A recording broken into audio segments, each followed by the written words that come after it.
Mommy Kat, will you marry me? Please. Opo, will you marry me po? Oh my God!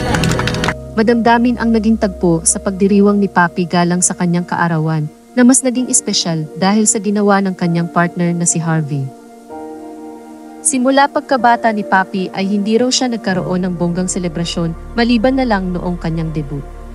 Kaya minabuti niya na sa kanyang kaarawan ngayong taon ay magkaroon siya ng bonggang pagdiriwang at ginanap nga ito sa isang yate. Dumayo ang Toro family sa Subic para doon ganapin ang kaarawan ni Papi. Nagbigay ng kani-kanilang mensahe ang bawat miyembro ng pamilya para kay Papi at di naiwasang maging emosyonal ni Tony Fowler habang siya ay nagbabahagi ng kanyang mensahe. Lingid sa kaalaman ni Papi na mayroong pinaghandaang sorpresa para sa kanya ang kanyang partner. Sinadya ni Harvey na iklian ang kanyang mensahe at niyaya si Papi na magpa-picture. Tinuruan sila ni Tony kung paano mag-post para maganda umano ang kuha ng mga larawan. Pinatalikod nila si Papi at yayakap naman si Harvey na parang gaya sa ginawa ng mga bida sa pelikulang Titanic. Pagharap ni Papi ay labis na ikinasorpresa nito ang tumambad sa kanya. Nakita niyang nakaluhod si Harvey hawak-hawak ang singsing. Hindi na napigilan ni Papi na maging emosyonal. Isang matamis na yes ang kanyang isinagot sa tanong ni Harvey. Makikita namang naluluha din ang iba pang miyembro ng Toro family. Hindi naman makapaniwala si Papi sa nangyari. Anya ay parang bumagal ang oras sa panahon na iyon at hindi niya alam ang kanyang gagawin.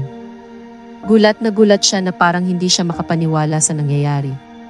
Kahit raw matagal na silang magkarelasyon at ini-expect ng mga tao na dapat talaga ikakasal na sila o engaged na, pero para sa kanya ay nakakabigla pa rin ang nangyari at hindi pa rin siya sanay isipin na mayroon na siyang fiancé.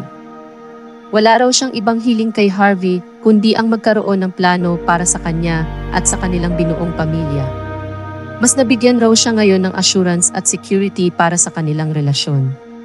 Inakala raw niya dati na 7 taon na silang magkasama kung kaya ay parang okay na ganun na parang hindi na siya naniniwala sa kasal. Pero iba pa rin pala raw sa pakiramdam pag nag-propose ang taong mahal mo at pinapakita na nais kang makasama habang buhay. Kaya sobrang saya niya sa naganap na wedding proposal. Nag-iwan naman ng komento ang ilang netizens sa pagiging engaged ni na Papi at Harvey. Saad ng ilan sa mga nagkomento, "Deserve na deserve mo, me.